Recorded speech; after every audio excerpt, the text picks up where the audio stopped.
Hello everyone, welcome to Sanjay Suman classes. आज हम लोग देखेंगे एसएससी सीजीएल 2019 टीयर 2। इसका जो है इंग्लिश पेपर सॉल्व करेंगे। इसका एग्ज़ाम जो है 15 नवंबर 2022 को हुआ था। तो देखते हैं पहला question. A person who is absolutely necessary for someone और समथिंग।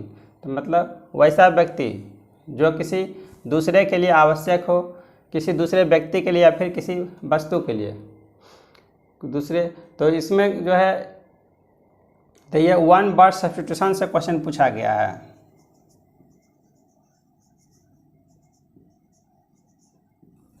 तो पहला विकल्प है इनडेलिबल। तो इनडेलिबल का मतलब होता है कोई भी चीज़ जो कि अस्थाई है, परमानेंट है। इंडिस्पेंसिबल तो इसका मतलब होता है अत्यावश्यक। तो ये हमारा दूसरा विकल्प जो है इसका करेक्ट ऑप्शन है। तो वैसा जो कि दूसरे के लिए बहुत ज़रूरी हो, आवश्यक हो, तो क्या हो जाएगा अत्यावश्यक, इंडिस्पेंसिबल। इनएफेबल तो इसका मतलब होता है अवर्णनीय। और इनफैलिबल इसका मतलब होता है अचूक।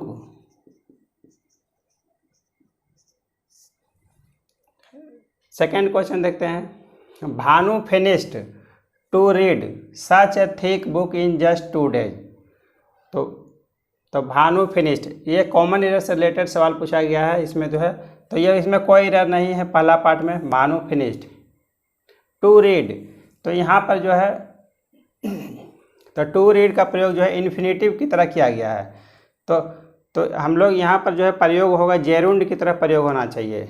यहाँ पर होना चाहिए रीडिंग।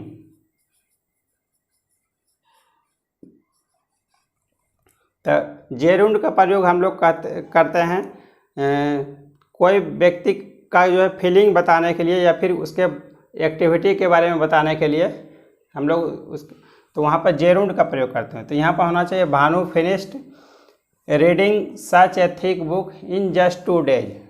तो ये हमारा इसमें इस पार्ट में एरर हो जाएगा। नेक्स्ट क्वेश्चन देखते हैं। The hotels were heavy booked for the festivals in Banaras. तो इसमें जो है The hotels were heavy booked, तो ये अंडरलाइन किया हुआ है। इसके जगह पर जो है 4 विकल्प आपको दिया गया है। कौन सा इसमें इसके जगह पर सब्स्टिट्यूट के रूप में आ सकता है। तो ये hotels were heavy booked for the festivals in banana, तो आर हैवी बुक्ड इसका प्रयोग। तो इसमें एरर क्या है ये पहले हम लोग देख लेते हैं। तो हैवी जो है ये जो है प्रयोग होगा यहाँ पर, ये बुक्ड हो गया, वर्ब हो गया। बुक्ड जो है ये वर्ब हो गया। तो किसी वर्ब का विशेषता यहाँ पर हैवी हो गया, यहाँ पर एडजेक्टिव, ये जो है ये हो गया एडजेक्टिव। तो एडजेक्टिव जो है वर्ब के पहले नहीं आएगा। तो एडजेक्टिव विशेषता बताता है किसका, नाउन या प्रोनाउन का विशेषता बताता है। तो वर्ब का विशेषता बताने के लिए जो है यहाँ पर आना चाहिए एडवर्ब का प्रयोग होगा। तो एडवर्ब का प्रयोग जो है यहाँ पर होना चाहिए हैविली, ये आपका प्रयोग होना चाहिए। तो the hotels were heavily booked for the festivals in Banaras, ये हमारा करेक्ट आंसर हो जाएगा। तो ये ऑप्शन सी ये हमारा करेक्ट हो जाएगा। नेक्स्ट क्वेश्चन देखते हैं। It once word idiom meaning. तो जैसा कि इसका इडियम का आपको मीनिंग बताना है, तो इट वंस वर्ड अपनी बातों को खाना है। अगर इसका मतलब निकालते हैं तो मतलब अपनी बात को वापस लेना है, यहाँ पर हो जाएगा।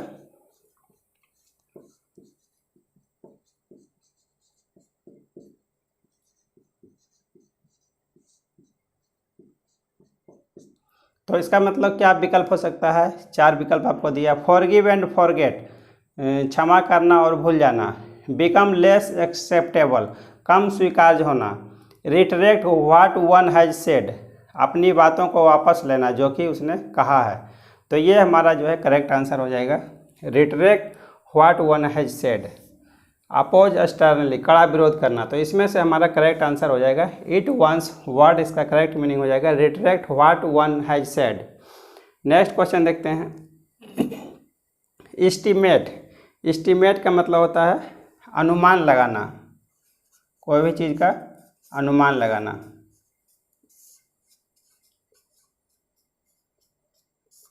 तो एसेज, तो एसेज दिया हुआ है, सोल्व दिया हुआ है, डिस्कवर सोल्व करना, हल करना, खोज करना, बिलीव विश्वास करना।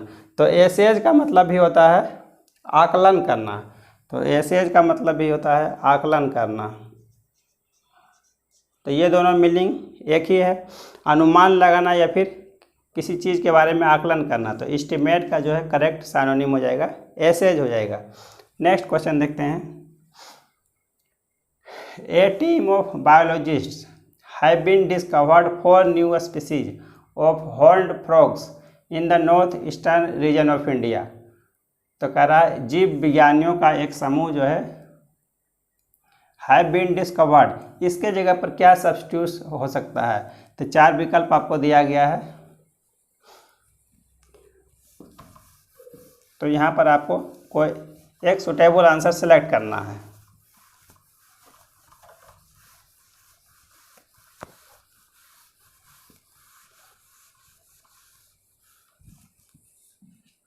तो ए टीम ऑफ बायोलॉजिस्ट, तो यहाँ पर जो है दिया गया है ए टीम ऑफ बायोलॉजिस्ट।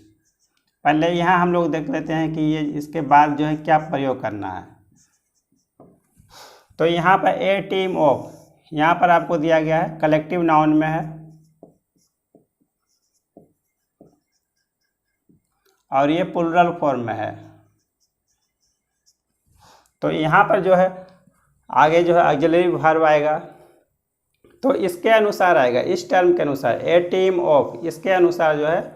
तो ए टीम ऑफ जो है भले ही कलेक्टिव नाउन में है, लेकिन जो है टीम आपका जो है ये कलेक्टिव नाउन है, लेकिन जब हम लोग ए टीम ऑफ लिखते हैं तो ये जो हो जाता है सिंगुलर फॉर्म में हो जाता है। तो सब्जेक्ट जो है जब सिंगुलर फॉर्म में रहेगा तो इसका साथ जो है ऑक्सिलरी वर्ब आएगा, ये भी सिंगुलर में आएगा, इसका वर्ब भी जो है सिंगुलर वर्ब होगा। तो ए टीम ऑफ, इसी तरह से आप देखेंगे तो जो है इसी से मिलता जुलता आपको मिलेगा a crowd of, a crowd of, या फिर ए हार्ड ऑफ,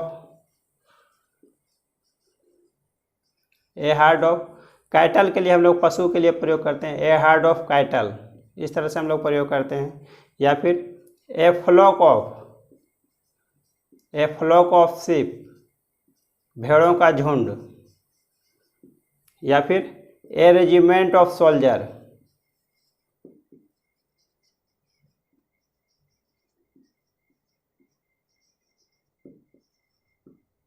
या फिर ए कांग्रेगेशन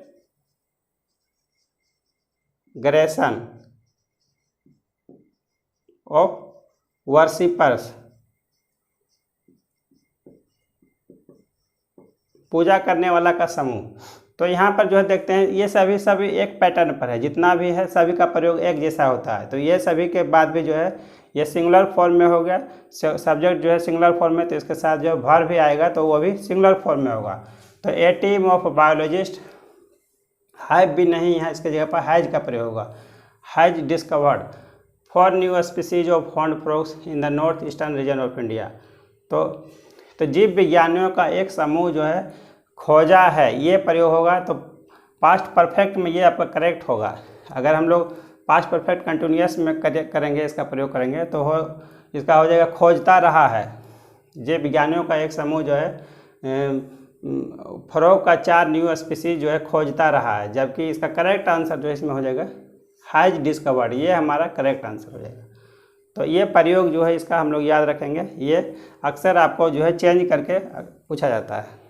नेक्स्ट क्वेश्चन देखते हैं। Blank he became a minister, he did not allow any of his relatives to live with him. तो यहाँ पर आपको जो है 4 विकल्प दिया गया है। तो as long as, as long as का मतलब होता है जब तक की।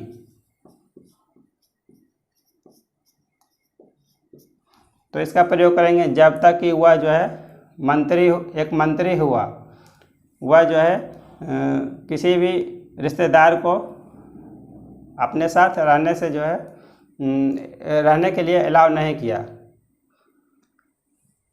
तो जब तक कि वह एक मंत्री हुआ, ये पहला ही विकल्प आपका जो है सेंटेंस ही गलत इसमें बैठता है। तो इन केस का मतलब यदि होता है, यदि वह एक मंत्री हुआ, तो यह भी जो है सेंटेंस गलत बैठता है।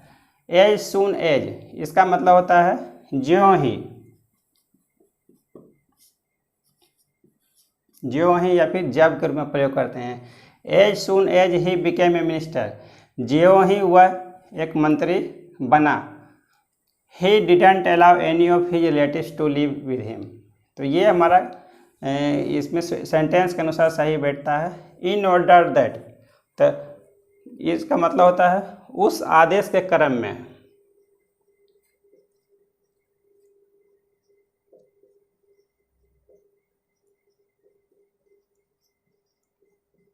तो इसका भी प्रयोग करेंगे तो ये भी सुटेबल नहीं बैठेगा इसमें। नेक्स्ट देखते हैं, next question. Hardly had we stepped out of the building then we get drenched. तो इसमें कह रहा है कि जैसे ही हम लोग बिल्डिंग से बाहर निकले, वी गेट ड्रेंच्ड। तो ड्रेंच्ड का मतलब होता है पूरी तरह से भीग जाना। तो हम लोग पूरी तरह से भीग गए, तो ड्रेंच्ड का मतलब होता है पूरी तरह से भीग जाना।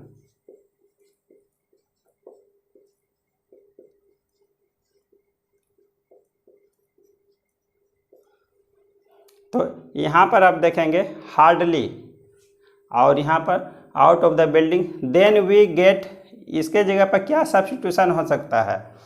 तो ये पहला, तो ये पास्ट टेंस में है, पहला पार्ट आपका जो पास्ट टेंस में, तो दूसरा सेंटेंस भी ये पास्ट टेंस में ही होगा। दैट वी आर गेटिंग, तो ये पहला ऑप्शन आपका गलत हो गया। देन वी गेट, तो यहाँ पर एक चीज़ देखेंगे, हार्डली के साथ जो है व्हेन का प्रयोग आता है। हार्डली पहला सेंटेंस में आएगा, तो दूसरा सेंटेंस स्टार्ट होगा व्हेन से स्टार्ट होगा। जैसे नो सूनर के बाद जैसे जिस तरह से उस सेंटेंस में फिर देन से स्टार्ट होता है दूसरा सेंटेंस, या फिर आइदर और, या फिर नाइदर नोर।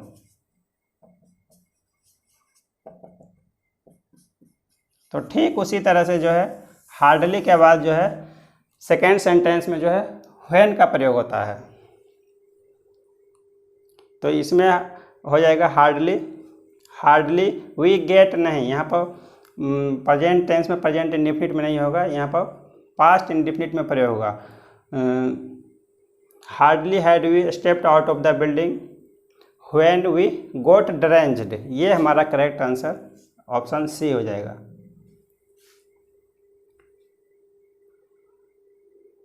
तो नेक्स्ट क्वेश्चन पूछा गया है, ये जो है इनडायरेक्ट स्पीच में सेंटेंस दिया गया है, इसको जो है आपको डायरेक्ट स्पीच में बदलना है। तो एसएससी के क्वेश्चन में जो है स्पीच और जो है वॉइस से रिलेटेड जो है क्वेश्चन अक्सर इसमें पूछा जाता है। एक एक क्वेश्चन आपका इसमें निश्चित रहेगा।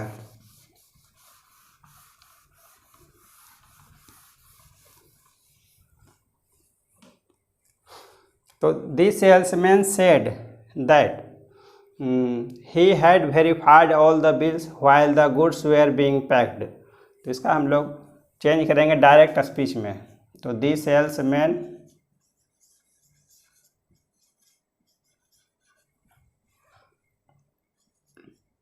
said, अब इन्वर्टेड कॉमा स्टार्ट कीजिए इसमें, that he had verified all the bills।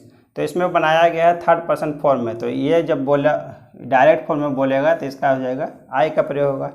और यहाँ पर जो है ही हैड वेरीफाइड, तो इसमें जो है दो टेंस जो है इसमें आगे बढ़ते हैं हम लोग। तो पास्ट इंडेफिनिट में इसका डायरेक्ट स्पीच होगा, तभी जो है इसका इनडायरेक्ट स्पीच में बनाया गया है, तो जो है पास्ट परफेक्ट में इसको बनाया गया है। तो यहाँ पर होगा I verified all the bills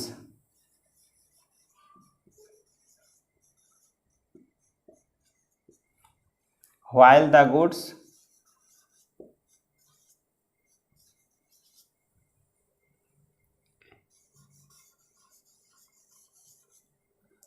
where being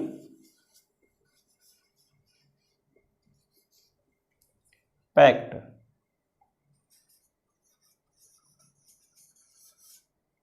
तो यहाँ पर हम लोग कुछ चेंज नहीं करेंगे, while the goods were being packed. ये पहले ही आपको जो है पैसिव फॉर्म में बनाया गया है, वेयर बीइंग। सिर्फ वेयर रहता तो हम लोग जो है इसको चेंज करते, अगर सिर्फ वेयर रहता तो हम लोग इज RM में चेंज हो जाता है।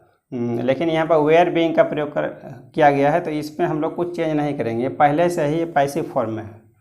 तो इस तरह से हम लोग इंग्लिश पेपर को सॉल्व करेंगे। अब आगे हम लोग देखते हैं नेक्स्ट क्लास में। Thank you for watching.